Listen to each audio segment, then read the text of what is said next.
is an environment that's pushing you towards the trajectory of the Ahlul Bayt alayhi salam. And I pray that inshaAllah, your voices and your passion for the Majlis of Abi Abdullah alayhi salam is sown very carefully with the ma'rifah of the Ahlul Bayt, with the barakah of salawat ala Muhammad wa ali Muhammad. Allahumma salli ala Muhammad wa ali Muhammad. A'udhu billahi minash shaitanir rajim. Bismillahir rahmanir rahim. Alhamdulillahi alladhi hadana lihadha wa ma kunna linahtadiya lawla an hadana Allah.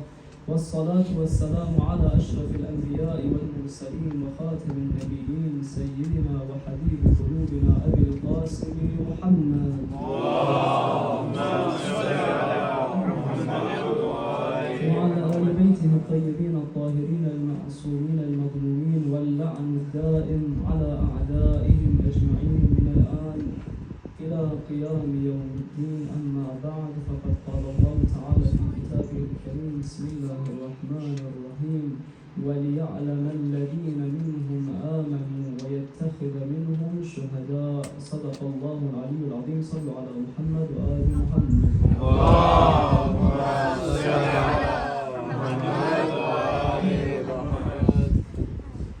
Yesterday, the focus of our discussion together was with regards to an exchange between the master poet Farazdaq and the master of martyrs Abi Abdullah Husain salawatullah wa salamu alayhi.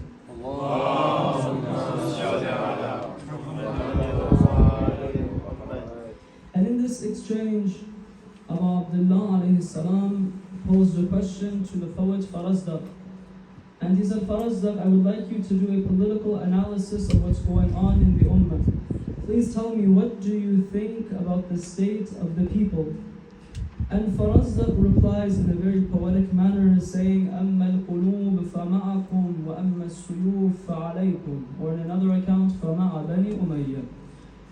In other words, the hearts of the people, Ya Abu Abdullah, are with you, however, their swords are against you. And we said yesterday that Abu Abdullah alayhi salam did not dispute what Farazdaq said. He didn't say, Farazdaq, come on, how is it possible that the hearts are with me but the swords are against me? It can't be the case then.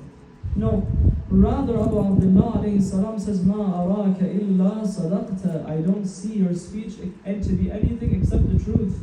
Yes, Farazdaq, the hearts are with me.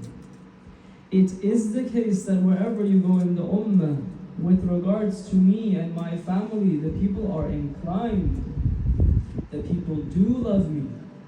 From the 1st of Muharram, at least till the 10th, they'll come wear black and they'll join in these majalis and they'll cry and they'll beat their chests. Yes. وَأَمَّا السُّيُوفُ. However, their swords, they're not with me. So yesterday we said that it's possible that there is a gap between the love in the heart and the act. And we said that Allah subhanahu wa ta'ala will intentionally test us and put us into tough situations in order لِيَعْلَمَ الَّذِينَ آمَنُوا, in order to find out who are the people that really believe. And then at the end we said Allah subhanahu wa ta'ala knows who believes and doesn't believe. If somebody doesn't know, so what does he mean لِيَعْلَمَ? Allah doesn't want your belief to be in your heart. Your love is in your heart, that's all good and well. Let me see it in your action. If it's there, as you claim it is, show me that. And in this discussion that we had yesterday, we aimed to answer this question, or this challenge that the Ahl Tasannun have for us, where our Sunni brothers say, why do you cry for Abu Abdullah alayhi salam when it was the Shia that killed him? And so we said, no. You can argue that on the side of Yazid there were muhibbeen. There were people that claimed love for Abu Abdullah. As Imam al-Husayn alayhi salam himself confesses that yes, they love me, they know me. Some of them lived with me in Medina. Some of them lived with my father in Kufa. Yes, don't call them my Shia. And so this puts us in a very difficult position.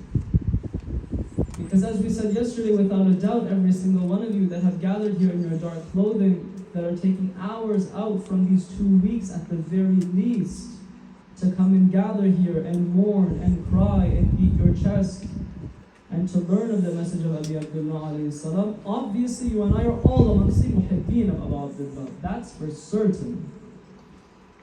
قلوبنا مع Abi Abdullah, for sure. But the question is, do we make the cut of being the Shia or not? Because the reality is that when 18,000 letters reach the blessed hands of our Master, when he sends his ambassador to Kufa, they killed his ambassador and they left him alone.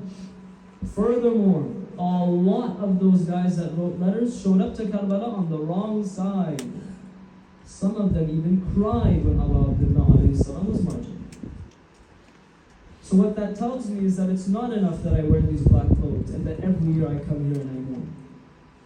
Because there's still a strong chance that if push comes to shove, when my Hussein reappears and makes his rise, I may not support him. Worse, I might fight against him.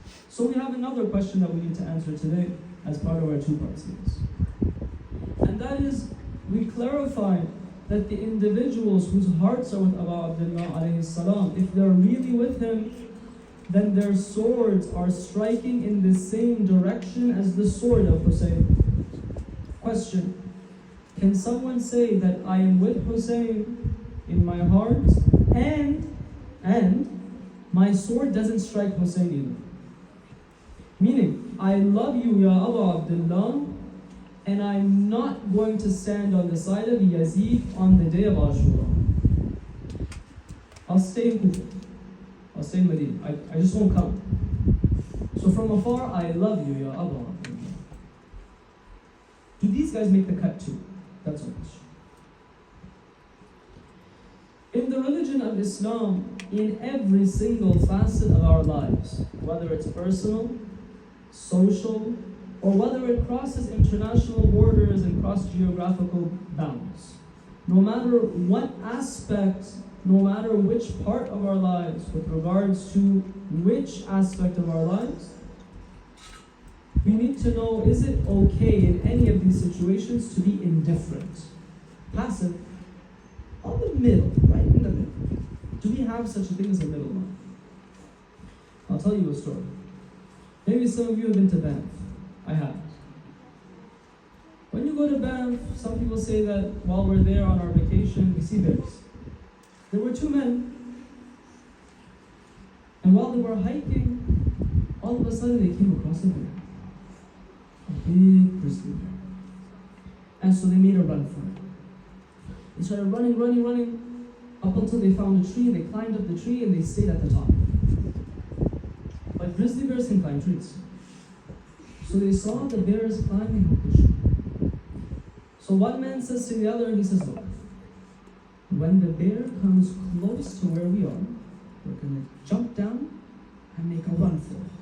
That's the plan. Another guy says, yeah, good idea. But while the second man agreed, all of a sudden he opens up his backpack and he takes out a pair of running shoes and he starts putting them on. So the first man said, look, I know we made a plan, but we can't actually outrun the bear. And he said, I know, I don't need to outrun the bear. I just need to outrun you. See, for this other guy, it's not important. Does my boy get taken or not? He's like, it's your problem. I got my running shoes laced, I'm making a run for it. If he catches you, what are we going to do? In the Ummah as well, we have individuals who are like this. When it comes to their own souls, the people that are directly around them, or in the world at large. In Islam, do we ever have a time where oppression takes place on any scale that we can say, I don't have an opinion? Or no, I have an opinion, my heart is with you, Ya Abu Abdullah, but I'm going to sit in Medina, and then you let me know what happens after. Just give me the update. Number one, on a personal level, there was a man who was in the presence of our Mawla Amir al-Mu'mineen Ali ibn Abi Talib alayhi salam.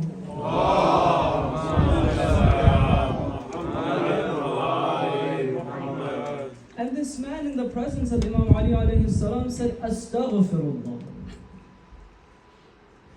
Amir al-Mu'mineen alayhi salam, in a way that I think may have been a bit harsh, he says, may your mother bring over.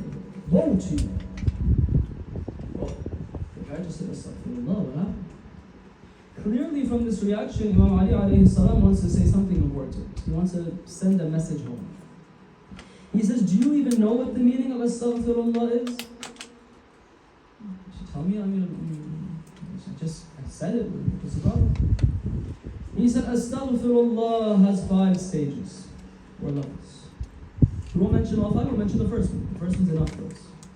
Number 1, when you intend to do istighfar, you regret that which you did.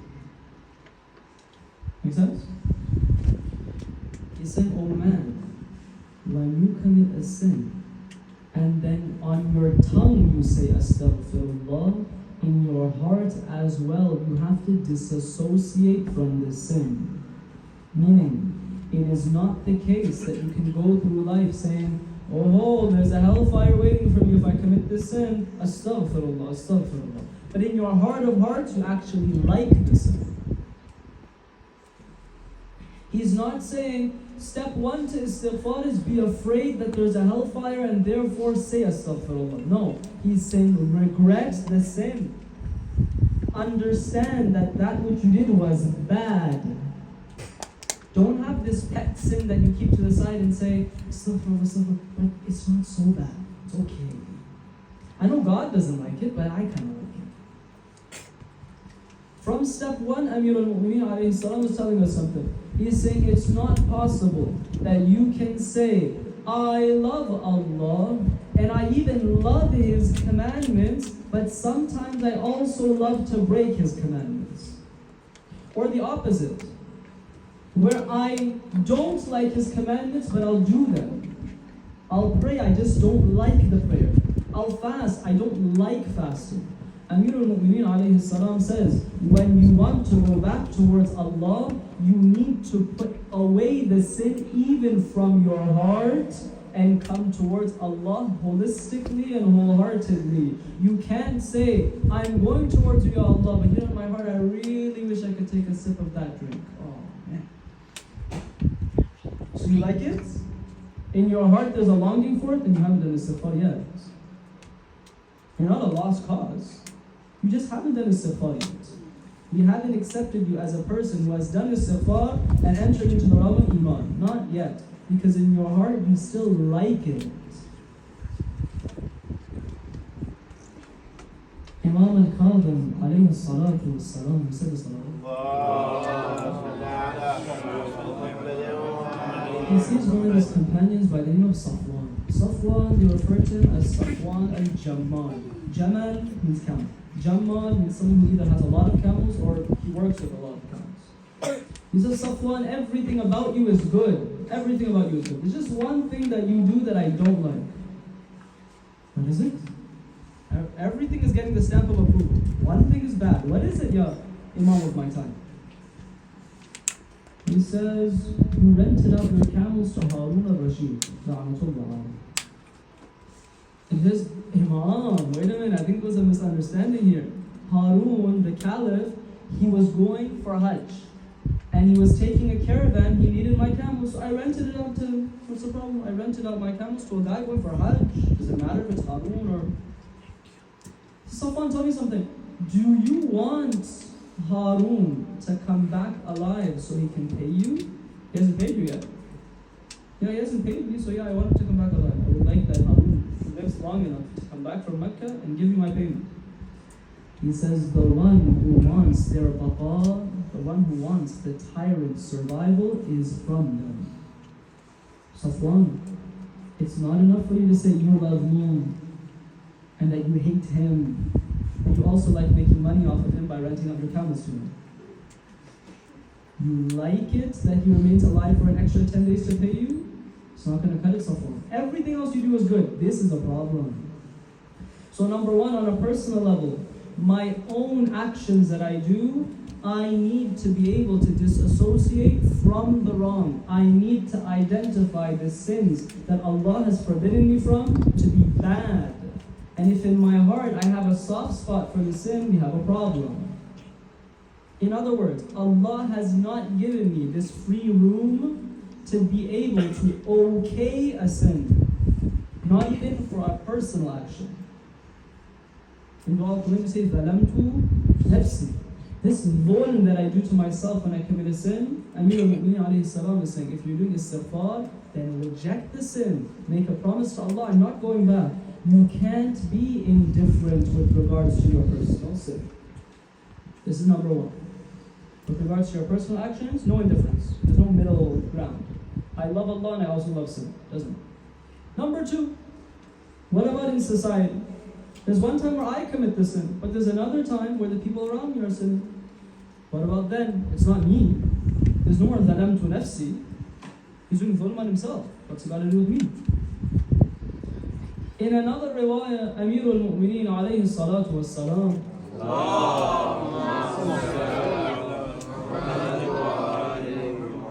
he said that if all of khayr, every single good action was compared to and put in contrast with al-amr bil-ma'ruf wa al-nahi 'anil munkar, the comparison is like comparing a drop of saliva to an ocean.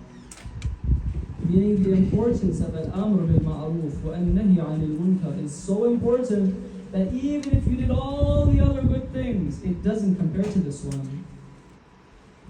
Al-amr bil-ma'ruf means that you enjoin other people to good.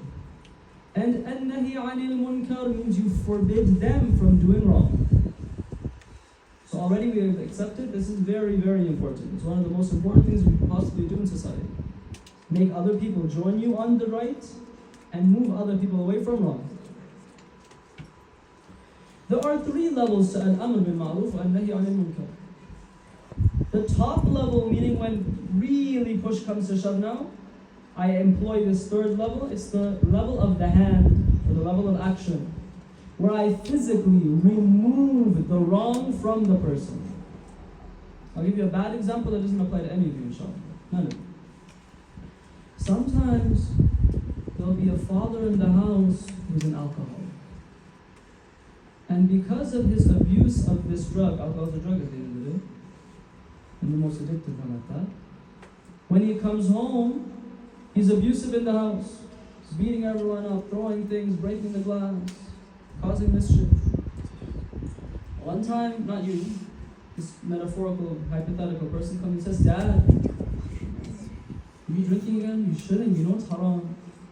Look at all the damage you're doing in the house. He doesn't listen. You tell him, come on Dad, it's not right. You even try to maybe advise him in a stern way, Dad, come on, it's the last time. At one point, you're not getting anywhere with your verbal advice. So what you have to do at this point is you take the bottles and you check it out of the house. Dump it out with the grass or wherever, throw out the bottles. That's it. No more drinking in the house. No one's going to come and say, whoa, whoa, whoa, your dad went and bought that. You can't just take his stuff. Of course I can. I'm doing a nahi 'anil munkar. My words have an effect. This sin is causing problems in my household. I'm checking out the bottles. This is the level of action. Now, not every occasion is going to allow you to do this, meaning use your actions. Sometimes you shouldn't be doing this. Sometimes it's not necessary for you to do that. There are situations with a simple frown, the guy's going to get the idea and he'll stop doing what he's doing. Right? Sometimes someone, he knows what he's doing is wrong. All it takes is you just frown at him a little bit. He's like, oh man, the other guys know what I'm doing is wrong too, but he stops. It's not necessary for you to go and grab him. So we come down to stage 2.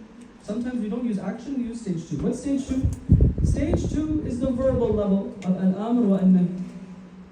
Meaning, sometimes very kindly, I might advise my brother, brother, 10 days of Muharram, we're going out to Wonderland. What's going on? It's the 4th of Muharram now. I know you got a season pass for that. It's not appropriate, you're going there. The people aren't dressed properly. They're all having fun and having, I don't know, funnel cake and whatever. There's a majlis at 4:30 over here, come over to the majlis. But sometimes your kind advice doesn't work. Get out of here. I don't want to hear what you have to say. But sometimes you take it up a notch and you give stern advice. Bro, it's the last time. At night we're going to the majlis and you're going to that place with those kind of friends, using bad language. Have some respect. Take it up a notch. Now sometimes stage 3 and stage 2 isn't going to work because you're dealing with someone that just won't listen to you. No matter what you do, no matter what you say, what you do and say doesn't have an effect on this guy. He's not going to listen to you. Who are you? Oh, you guys go to the masjid and you guys pray nawaz. I don't want to listen to what you guys have to say. What do you know is wajib? I don't care. It's not going to work on this guy. But we still have stage 1. Question. If I'm not using my hands, and I'm not using my words, is there anything left that I could possibly do? Don't kick the girl. There's one stage left as well. He doesn't change because of my physical action. He's not changing because of my verbal action. Here the A'immah say, at the very least, in your heart, know that what he's doing is wrong. When I'm able to take action, I have to take action. So I can't be indifferent, I can't be impartial, I can't stand on the sideline. When I'm able to speak, I have to speak out. I can't sit on the bleachers and let them play their game. No. Okay, but 1 second, what if I can't do any of those? Then can I sit on the bleachers? Not even then. Even then, in your heart, you have to disavow that action. Even in your heart, you have to take a side. You know how they say, don't judge?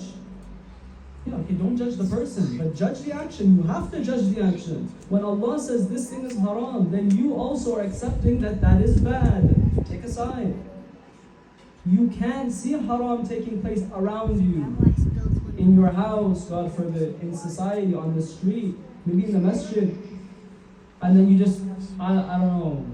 I heard someone say it's haram, but I think I'll just stay out of it. Okay, you can stay out of it. Take a side though. Make it clear in your heart. Why is everything so gray? Is it black or is it white?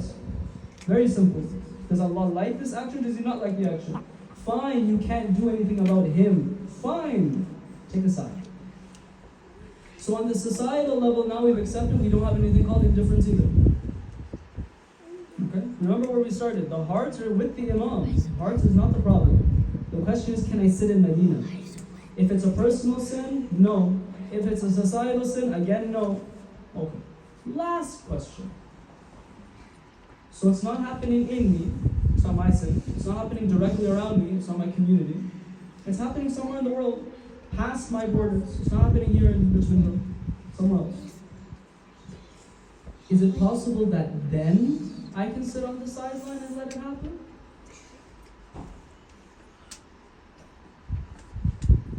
There was a man that was with Abu Abdullah alayhi salam, and Abu Abdullah alayhi salam said, I'm going to Kufa.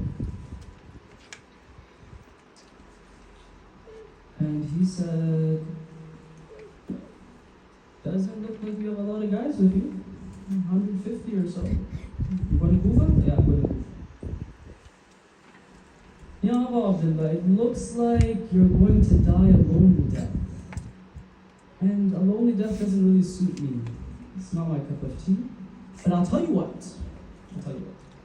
I have a very, very, very fast horse. I'll give it to you for free. Take it. Grandson of Rasulullah. Take my horse. You go for it. Abu Abdullah alayhi salam says, I don't need your horse. What am I going to do with the fast horse? Who am I running off to? Going to Kufa?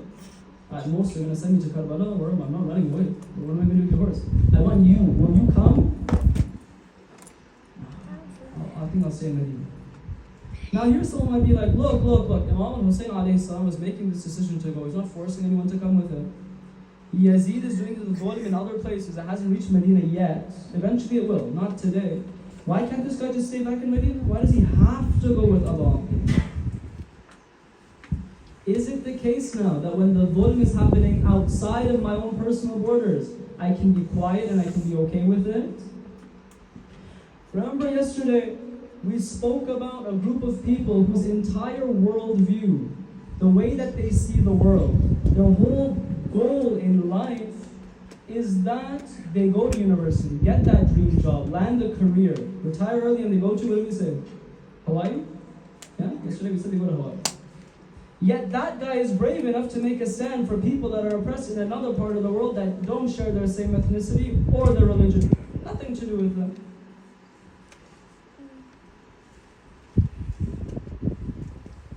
And then we said something. We said that if that person's sword is striking in the same direction as the Imam of our time, but me, who claims to be a Husseini, is not able to take that same stance, then I need to question what it means to be a Husseini. That I know that my religion has called me to stand for justice and to oppose oppression on every level, and yet someone who doesn't even accept the same faith or the Imam that I accept is doing what my faith has said while I'm not.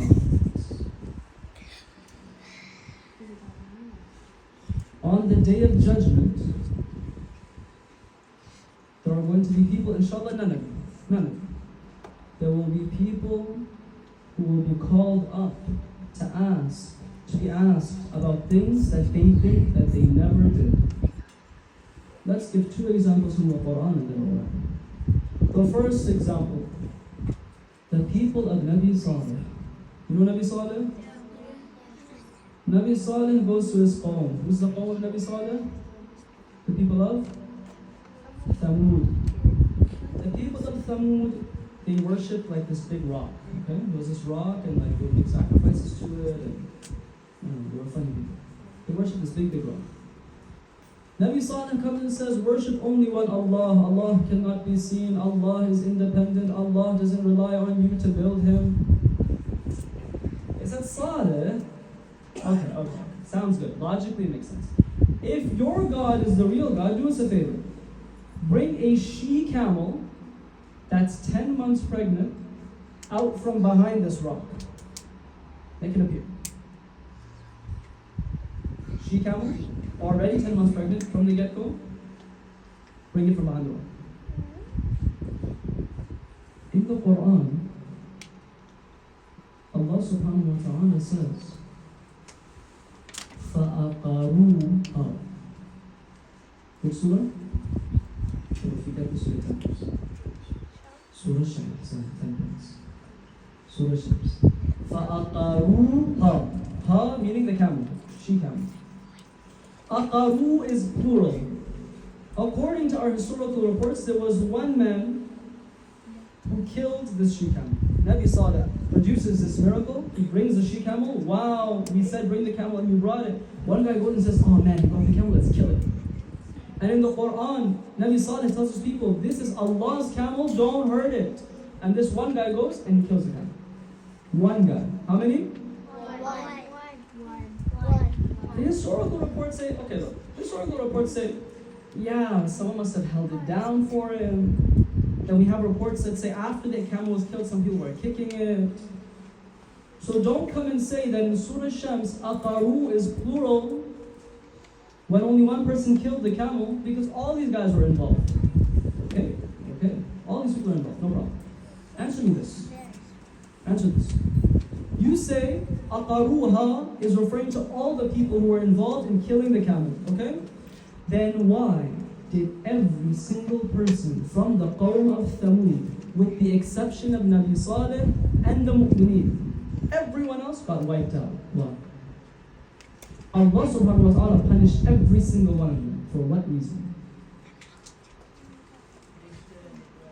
Because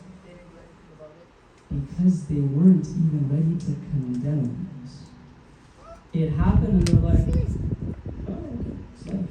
Someone killed the camel. And so Allah punished every single person except the mu'mineen. We said on a personal level, there's no room for indifference when it comes to our own sins. And what happens around us in society, we have to take a side. But what if it's happening in another place in the world? Can I be quiet about it? Allah punished the entire qawm for being quiet about killing a camel. Where is a camel and where is Allah? One more example. The Holy Prophet Muhammad sallallahu alayhi wa alihi wa sallam.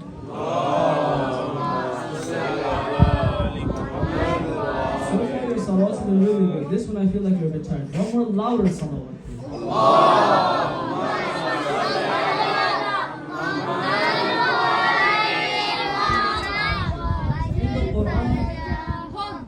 The Holy Prophet was addressing the Jews of his time, of his own time.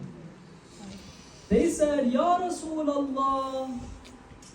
Well, they weren't saying Rasulullah yet because they didn't accept that he was Rasulullah. Ya Muhammad, if you are the Rasul of Allah, then we would like for you to, and they said, produce this miracle. We won't go into it. It's the last example of miracle. Produce this miracle for us.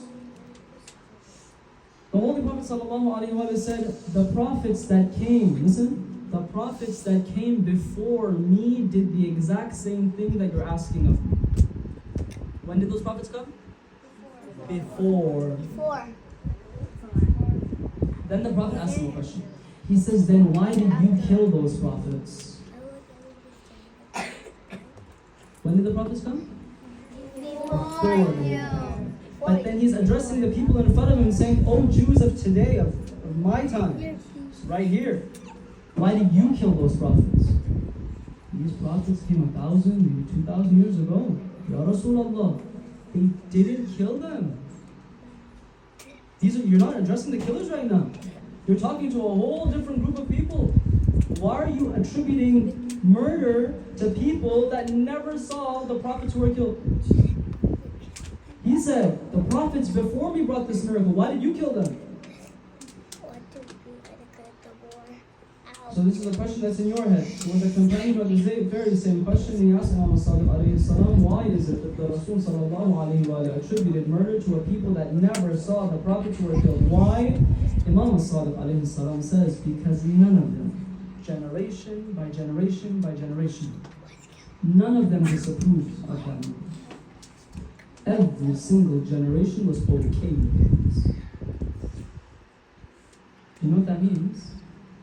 It means even if this took place 2,000 years ago, today, if you're not ready to take a side with regards to the historical oppression, you are being counted amongst the murderers themselves.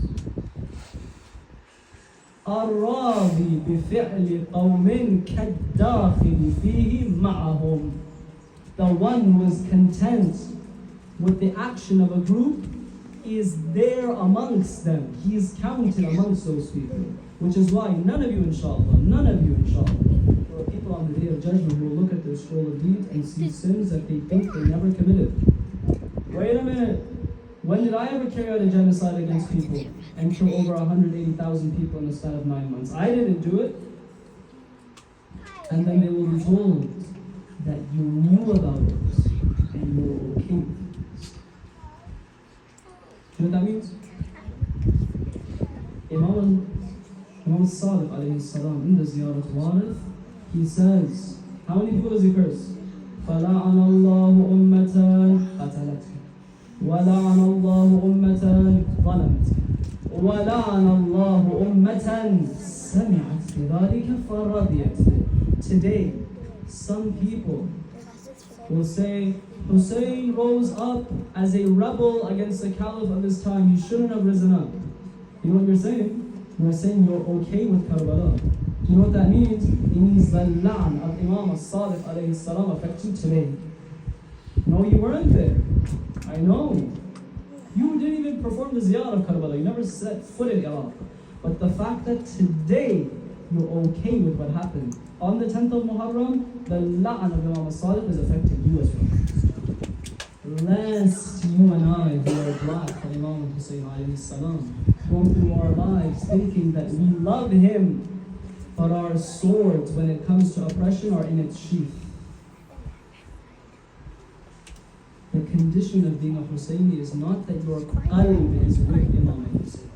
Your sword also needs to strike in the same direction. So if today you see oppression anywhere in the world, on the street, or in your own soul, you have to take a side. And the one who doesn't is at risk of receiving the la'an of the ma'soom. And that's why the real Shia who wrote letters to Imam Hussein alayhi salam, they showed up when push came to shove. They didn't run away. A man comes in the middle of the night and knocks on the door and he says, I am the messenger of Hussein.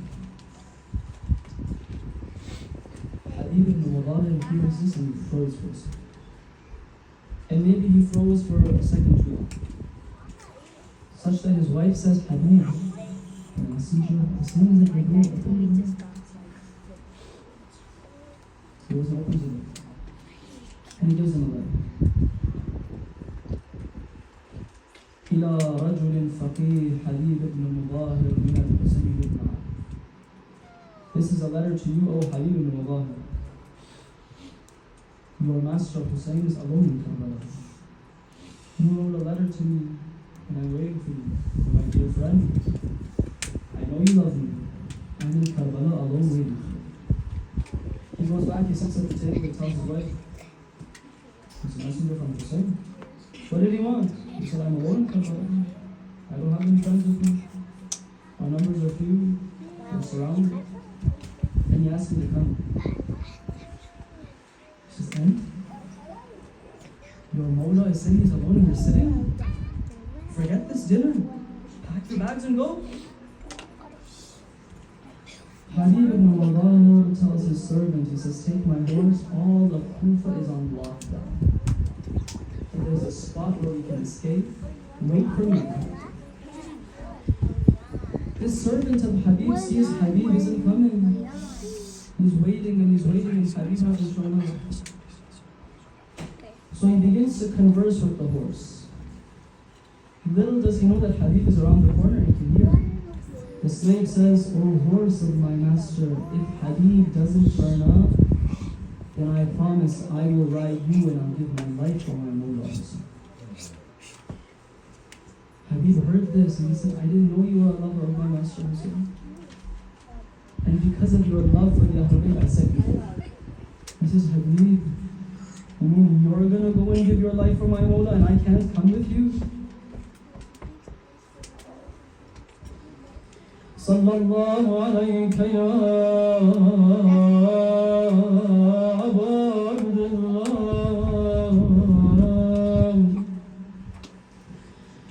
Sallallahu alaykum ya Ahl Bayt al-Nubuwwah.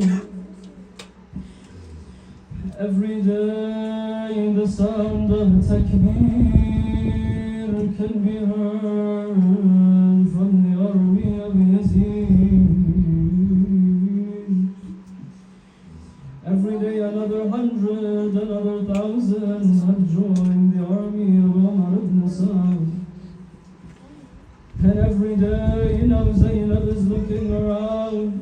No one is coming to join the army of my brother.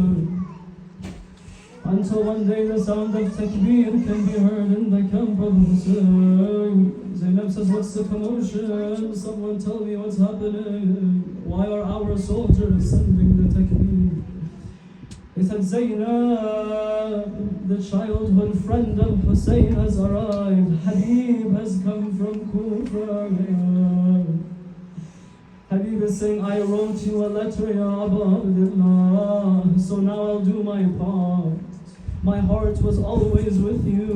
My sword is with you today as well. Zainab says, Habib is here. Tell Habib, Zainab says salam to you, O Habib.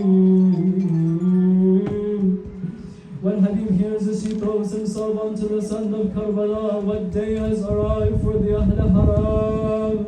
That Zainab is rejoicing with my arrival. What has the Ummah done to Abu Abdullah? That when one man joins him, everyone is rejoicing.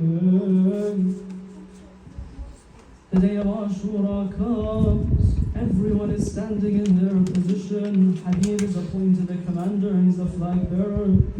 Everyone is bearing witness, Ya Aba Abdullah, I promise you, and let Allah be my witness, I won't allow myself to meet Rasulullah on the day of judgment and say I left you alone.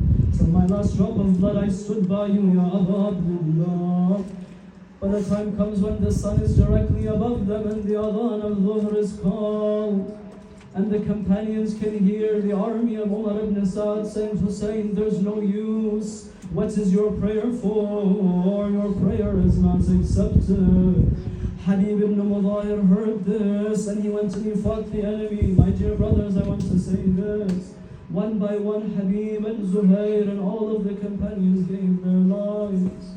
But none of them saw their place in Jannah to be reserved until they gave their all for Rasul. On the night of Ashura, Abu Abdullah said, any and every one of you can leave. I promise you Jannah. They said, no, Ya Abu Abdullah. My heart is with you, my sword needs to be with you too. On the Dhuhr of Ashura, our Master was praying his salah. And what oppression was meted out to my Master, that while he is in prayer, the enemies are firing arrows at Husain. The companions lined up beside Abu Abdullah to protect him from the arrows. One of these companions is Sa'id ibn Abdullah. Sa'id ibn Abdullah, he doesn't have a shield left now. His shield is full of arrows. He has nothing to block the arrows. While he stands in front of Abu Abdullah, he says, let my chest for you be a shield, Ya Abu Abdullah. Every arrow that they fire, I'll take it into my heart for you. Until he heard, Assalamu alaikum wa rahmatullah. When Abu Abdullah finishes salah, Sayyid crumples on the floor. Sayyid now is taking his last breath. I want to say this. Abu Abdullah rushed over upon the body of Sayyid. He says, Sayyid, your place in paradise is guaranteed. Sayyid says, Ya Abu Abdullah, there's a question that's burning me. He says, Awafaytu ya Abu Abdullah. Have I been loyal to you, Ya Husain? On the day of judgment, will you tell your mother Zahra that Sayyid was from us? With 19 arrows in his chest, he's saying, Awafaytu ya Husain. Have I been a loyal soldier for you or no? Abu Abdullah says, Sayyid, yes, you are in front of us. Anta amamaka fil Jannah. You enter paradise before us. Ya Sahib al-Zaman. I don't have the courage to ask you the same question. Sayyid took 19 arrows in his chest and Abu Abdullah signed his approval to Jannah. Ya Sahib al-Zaman, I wasn't slapped once for your cause. What did I do for your cause, Ya Sahib al-Zaman? Sallallahu alayka ya Abu Abdullah. Sallallahu